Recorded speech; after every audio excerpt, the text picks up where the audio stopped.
Yeah. All right.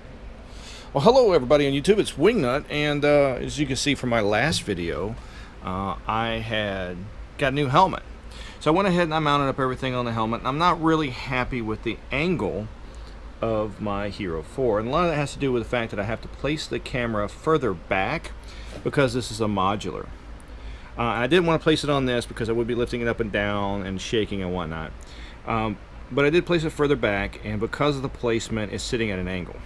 I've got this kind of bolstered up where it's sitting level for my field of vision. It's not exactly perfect, and I'm also holding this a GoPro, so I'm probably not much better.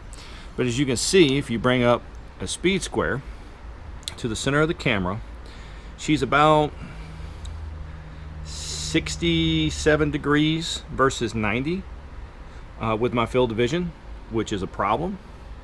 So what I'm going to do, well, what I intended to do was I bought this.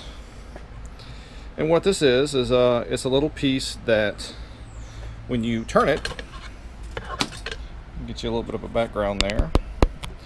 So when you turn it, you pull and you can twist and it'll adjust. So it goes from being that. And I thought this would be the best thing ever. And it's very well made. And for $7 that I paid for it, I can't complain.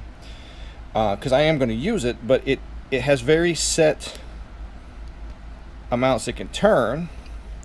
And I really didn't want to go with the GoPro one because a lot of people were complaining about it under vibrations on a motorcycle that it would shake loose. So for this helmet and this application that I've done, this isn't going to work. But if you're interested in something like this, to have you be able to position something 360 degrees in about 15 to 20 degree increments, get one of these. I'll put in the link in the description below so you can, kind of do it for yourself. But what I did decide to do was take one of these little arms that I got in a kit, and I'm going to modify it. So what I'm going to do is I'm going to make a mark about center. I'm going to saw through here, and most of the middle right here, and then I'm going to twist it. And when I twist it, I'm going to twist it using, and to hold it into place, I'm going to use this piece of stainless wire. After I do the stainless wire, I'm going to use an epoxy, and I specifically got a Weld Plastic Weld because it's designed for this, and it has a pretty high tensile strength for what I'm going to be putting this under. Because remember, this has got to survive riding on the rocket for hours at a time under pressure from the wind and everything else. So I'm going to kind of just go through that, and that's what this week's video is going to be, is me playing with this project. I'm not going to film the entire thing, mainly because it'll be tedious, but I will show you the steps. So I've already figured out that this thing's off a few degrees. So first thing I'm going to do is I'm going to figure out where I want to cut this, and I'll mark it with my Omnichrome pencil. So alright, so I've figured out that I want to mark it right about here towards the center. There's already a mark that I made earlier when I was showing you. And if you're worried about straight cuts, and this is just a reference line, you can sit there and you can take your speed square or another straight edge. You can hold it up. Now that's if what you're using is straight, and this is not really that straight. It's not bad, but it's not straight. It'll get me in the ballpark. And Omnichrome pencils are phenomenal because they will mark on plastic, metal, wood, whatever, glass. And I use this a lot for layouts and pinstriping on small projects. If I'm doing anything really big where I'm welding something up, large, like for instance the brackets you guys saw that I made for the rocket luggage rack, I'm going to use a soapstone and drift punch to make the lines and dots, and I'll follow that with a torch. But since I'm cutting by hand using one of these cobalt saws, it's a Japanese style saw. It's kind of like a miter saw. It's great for a little finish work, and that's what I'm going to cut with. So you can line it up with the speed square, but if you really want to keep it even all the way around, painter's tape, good old-fashioned painter's tape. All right. So it's really easy. It's real sweet, easy as day. Once we get it cut, we'll come back to it. All right. So I've got it cut, as you guys can see, all the way around here. Now, what I didn't do, what I should have done before I cut this, was actually take my sandpaper and scuff it up. And basically all I'm going to do is just simply take this and I'm going to rough it up just so that the epoxy has something to bond to. And I'm going to end up putting this completely covered in epoxy all the way around, but I'm going to do it in stages. So all you're trying to do is just get it rough so there's something for it to bite into, and then I'm going to do here and here. It's really easy, as you can tell,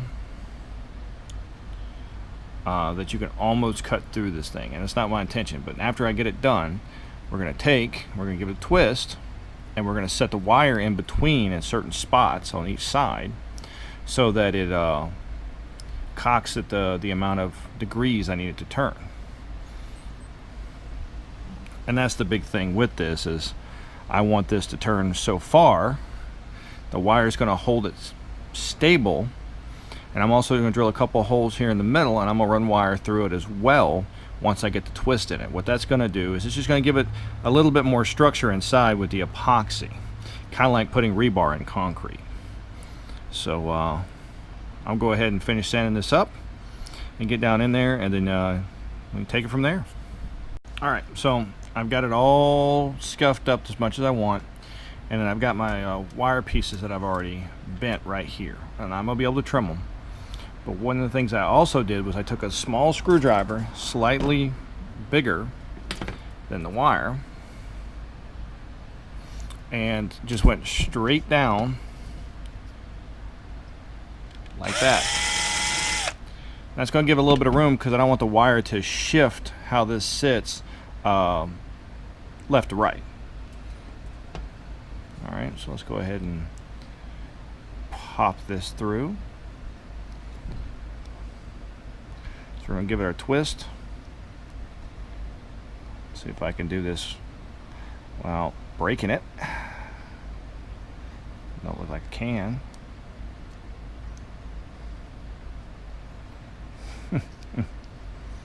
Oh my goodness. So this is a part that, because it's a soft plastic, I really do not want to break this right now. Because I have more of these. Oh, good God. There we go.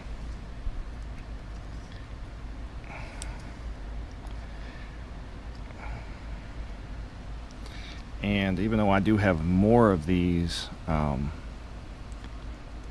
little structures, I don't have that many that I want to give up on. So I'm going to tighten it up a little bit right there.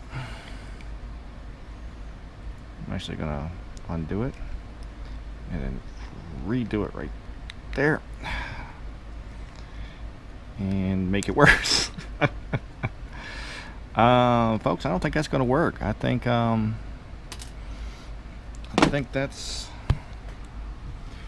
not something that's going to jive. I think that little hole I made was just about right to not work. So we're just going to go ahead and go with the side I didn't drill.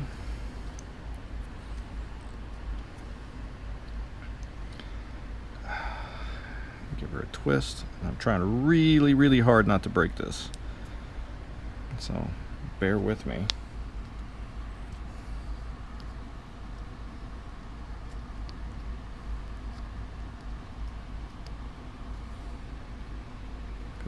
The main purpose of this is so I can get this thing to twist and not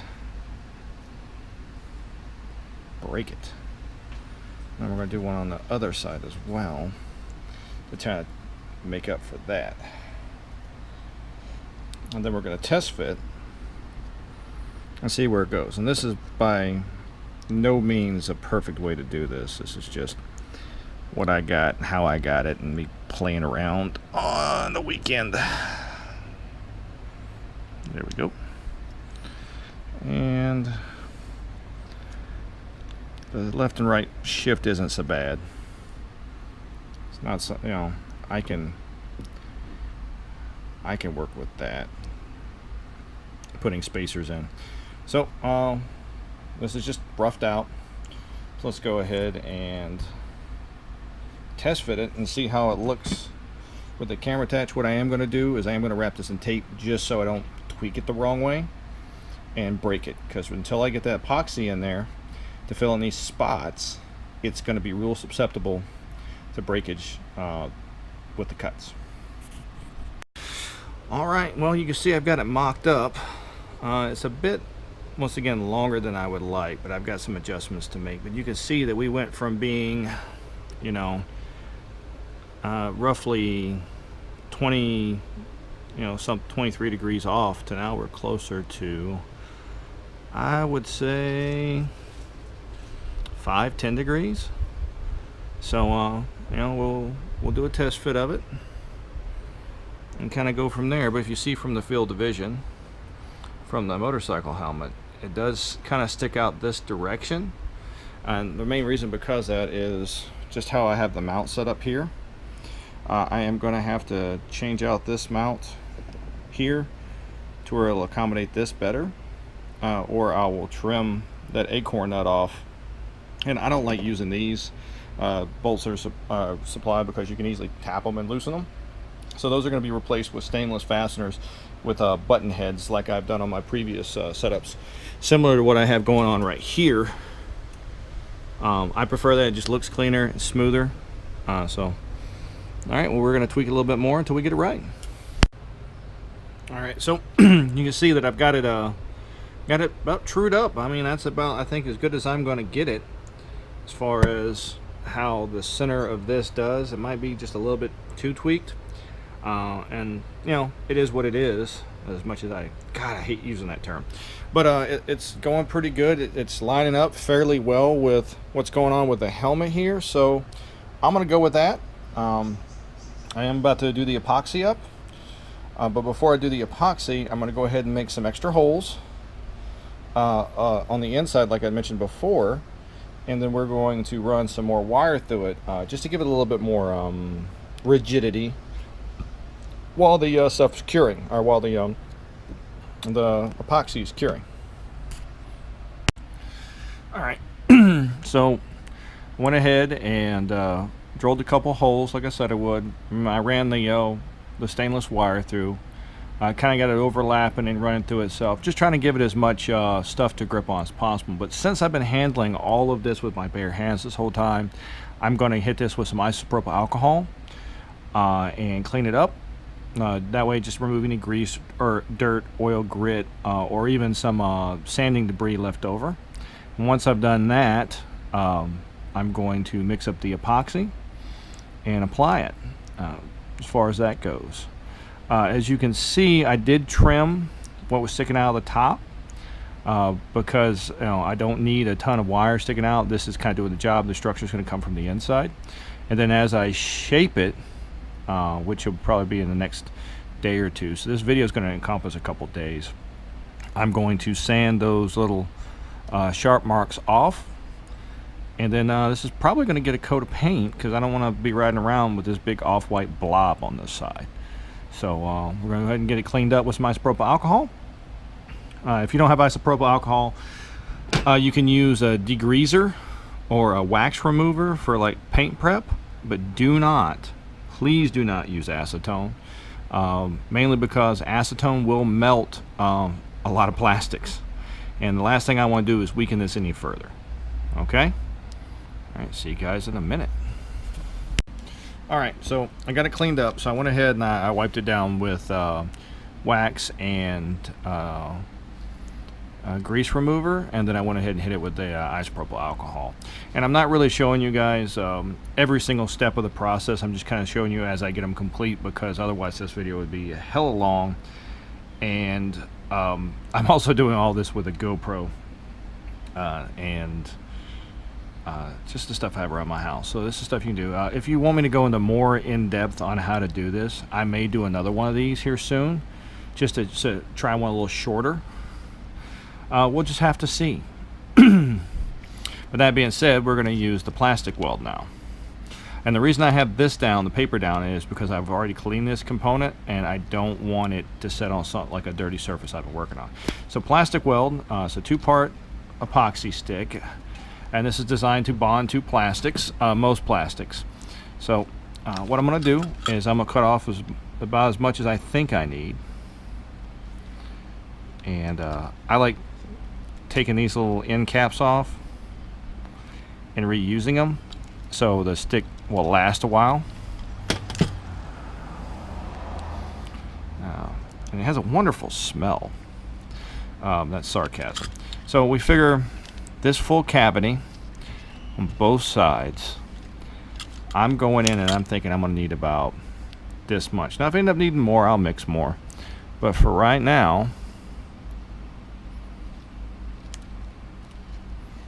this is how much I'm going to use. Alright? And just so this stuff doesn't dry out and become hard and unusable, because the ends do get crispy if you don't put these back on. So I'll put it back in the tube. And we'll put it together. I will go in to say that I've used this stuff before. I really don't like using these as quick fixes for stuff, but something like this where you're kind of sculpting in a component, this will work a hell of a lot better than a pour-in epoxy, I think. So you're just going to knead it together on itself. And it's really sticking to my gloves as I do it. But I also don't like getting this stuff all over my fingers. And then what the color you're wanting is a slightly off white color, which means it's thoroughly mixed. So you're not going to see all this blue in there. And it takes a minute.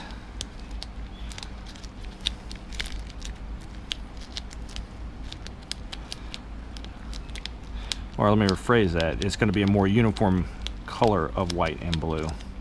Not necessarily.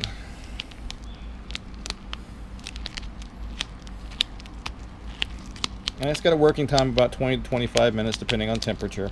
Cures in about 3 hours. So there we go. Now we're starting to get that off-white color versus the solid blue.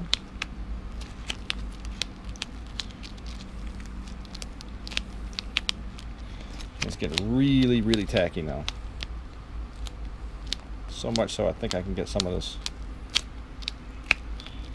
off. So what I'm going to do is I'm going to roll it down into a dough. Make my little dough snake. Tear a chunk off. I'll set this down over here. And I am going to just mush this right on in. I filled up pretty quick.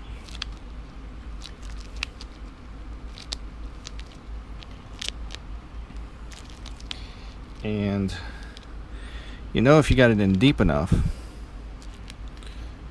well enough, if you'll start seeing it kind of squeeze around those holes on the inside, which they're not doing.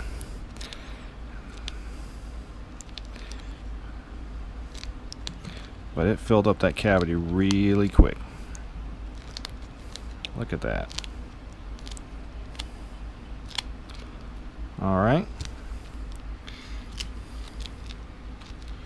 I'll use a little bit less this time. Like I said, if I gotta add more, I'll add more. If you're worried about getting in there really tight, you can always use back of a pencil to kind of mush it in like that. Alright, we'll grab the rest of it. Roll it out. That big plug right there.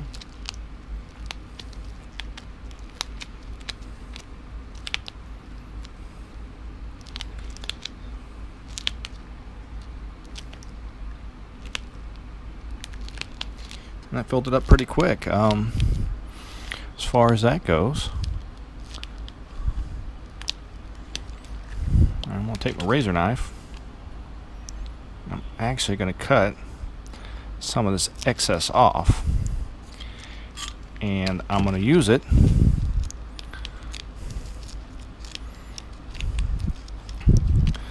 across the top.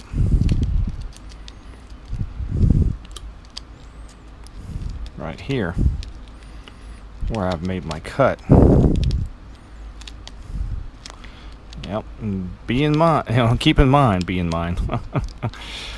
keep in mind, I do have sharp pokey things right here from those wires sticking out.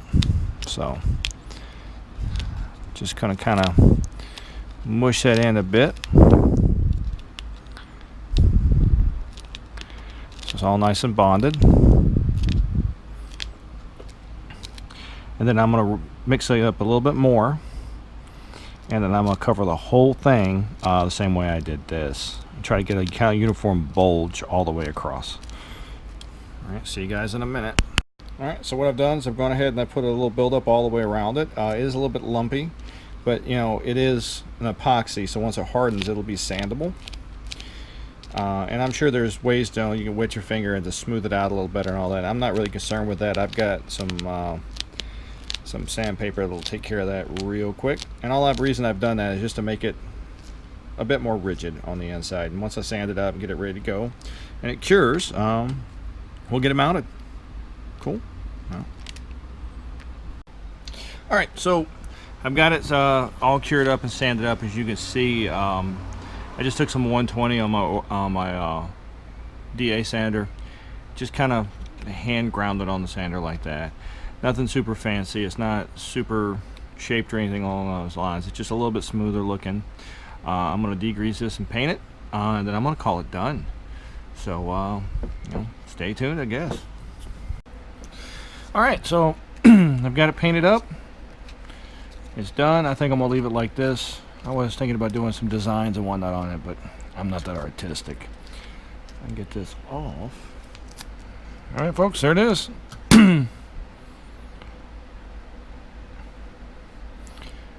And it's got a slight offset from here to here. I'm gonna call that good, and we'll get it mounted up on the helmet, and you guys can see what it looks like in the next video. So it's the Wingnut. Like, dislike, subscribe, hit that notification button if you want to see more, and have a good one.